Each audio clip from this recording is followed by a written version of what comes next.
সুপ্রিয় দর্শক, এসএসসির 26,000 চাকরি বাতিল মামলার রায় ঘোষণার আগেই এবার মুখ খুলতে চলেছে প্রাক্তন শিক্ষামন্ত্রী পার্থ চট্টোপাধ্যায়। আর পার্থ চট্টোপাধ্যায় মুখ খুললেই পুরো মন্ত্রিসভা একেবারে জেলে। দর্শক, লোকসভা নির্বাচন চলাকালীন কলকাতা হাইকোর্টের একটি মাত্র নির্দেশে এই রাজ্যের 25 থেকে 26,000 যোগ্য অযোগ্য শিক্ষক শিক্ষিকার চাকরি বাতিল হয়ে যায়, যা নিয়ে নির্বাচন চলাকালীন গোটা রাজ্য রাজনীতি একেবারে তোলপাড় হয়ে যায়। তখন কলকাতা হাইকোর্টের সেই নির্দেশকে চ্যালেঞ্জ করে রাজ্য সরকার সুপ্রিম কোর্টের দ্বারস্থ হয়। তারপরই সুপ্রিম কোর্টের তৎকালীন প্রধান বিচারপতি DY চন্দ্রচূড় কলকাতা হাইকোর্টের সেই রায়ে তড়িঘড়ি স্থগিতাদেশ দেয়। এতে রাজ্য সরকার সাময়িক স্বস্তি পায়। আর এই আবহে বহু প্রতীক্ষিত 26,000 চাকরি বাতিল মামলার নিষ্পত্তি হয়েছে, অর্থাৎ শুনানি শেষ হয়েছে। রায়দান শুধুমাত্র সময়ের অপেক্ষা।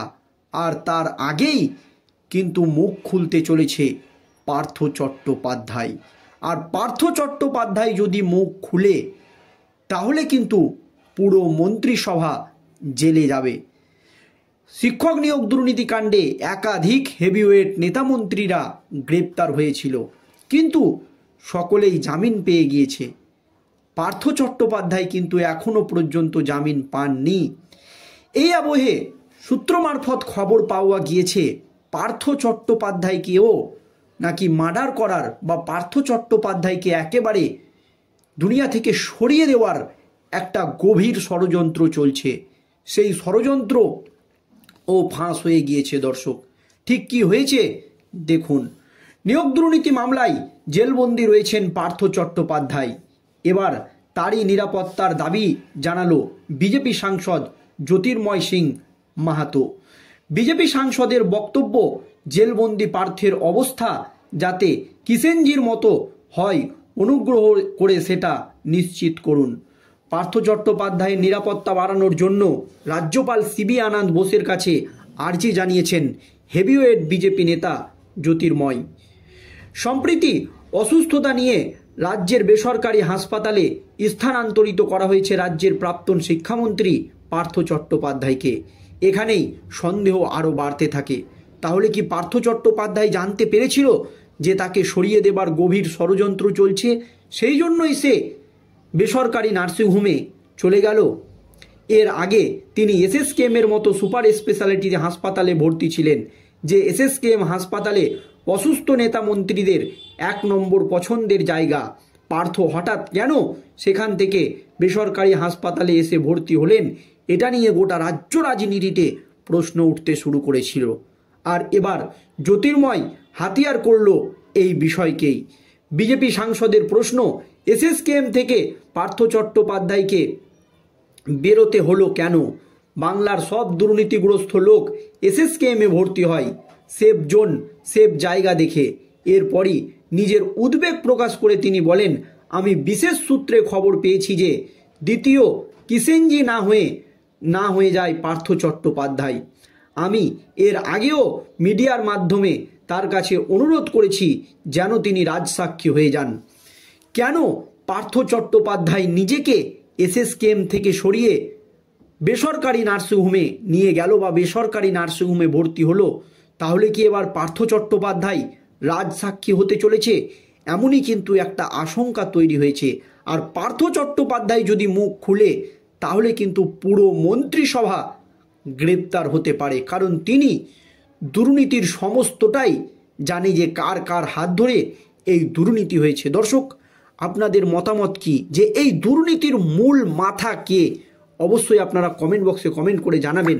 কিন্তু পার্থ চট্টোপাধ্যায়ের রাজসাক্ষী নাকি সময়ের অপেক্ষা, এমনই কিন্তু সূত্র মারফত খবর পাওয়া যাচ্ছে। আর সেই জন্যই পার্থ চট্টোপাধ্যায়কে সরিয়ে দেবার গভীর ষড়যন্ত্র চলছে। কারণ পার্থ চট্টোপাধ্যায় যে পাপ করেছে তা ঘোচানোর কোনো জায়গা নেই। তবুও রাজসাক্ষী হয়ে গেলে কোথাও না কোথাও তা 1-2% কম হয়ে যায়। তার ভয়েই তাকে স্থানান্তর করতে হয়েছে। সেই কারণে আমি রাজ্যপালকে রিকোয়েস্ট করেছি সিকিউরিটি বাড়ানো হোক। বিজেপি নেতা দাবি করেছে যে পার্থ চট্টোপাধ্যায়ের সিকিউরিটি অত্যন্ত এবং জরুরি ভিত্তিতে বাড়ানো হোক। প্রসঙ্গত 2011 সালে 55 বছর বয়সে মেদিনীপুর এনকাউন্টারে মৃত্যু হয় মাও নেতা কিষেনজির। তৎকালীন সময়ে শিয়ালদাহ হামলা দায় স্বীকার করার পর কিষেনজির আর কোনো খোঁজ ছিল না। পুলিশ অনেক চেষ্টা করেও সাফল্য পাচ্ছিল না। পরে তৃণমূল সরকার যে বছর ক্ষমতায় আসে সেই 2011 সালে এনকাউন্টারে মৃত্যু হয় তার। আর পার্থ যদি মুখ খুলে তাহলে কিন্তু পুরো মন্ত্রিসভা ফেঁসে যাওয়ার আশঙ্কা রয়েছে। সেই জন্য কি পার্থকে সরিয়ে দেওয়ার গভীর ষড়যন্ত্র চলছে, এমনই কিন্তু উদ্বেগ প্রকাশ করলেন বিজেপি নেতা। এবার জেলবন্দি অমিত শাহর নেতৃত্বাধীন কেন্দ্রীয় স্বরাষ্ট্র মন্ত্রককে আর্জি জানালেন তিনি। চিঠি দিলেন পশ্চিমবঙ্গের রাজ্যপাল সিবি আনন্দ বোসকে।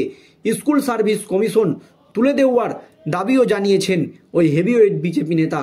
পার্থর নিরাপত্তা নিয়ে উদ্বেগ প্রকাশ করে চিঠিতে জ্যোতির্ময় লেখেন, এসএসসি মামলায় মূল অভিযুক্ত প্রাক্তন মন্ত্রী পার্থ চট্টোপাধ্যায়ের নিরাপত্তার উদ্বেগের যথেষ্ট কারণ রয়েছে। রাজ্য সরকার চালিত এসএসকেএম থেকে বেসরকারি হাসপাতালে নিজেকে সরিয়ে নিয়েছেন উনি। অপরাধের সঙ্গে যুক্ত তৃণমূল নেতাদের নিরাপদ আশ্রয় স্থল হিসাবে পরিচিত এসএসকেএম সম্প্রতি ট্রান্সফার নিয়ে উদ্বেগ দেখা দিয়েছে। জ্যোতির্ময়ের বক্তব্য, বিশ্বস্ত সূত্রে আমাদের কাছে খবর এসে পৌঁছেছে যে মামলা যখন নিষ্পত্তির মুখে, সুপ্রিম কোর্ট যখন রায় দিতে চলেছে, শাসক দল তৃণমূল পার্থ চট্টোপাধ্যায়কে সরিয়ে দিতে চাইছে, চিরতরে মুখ বন্ধ করে দিতে চাইছে ওর।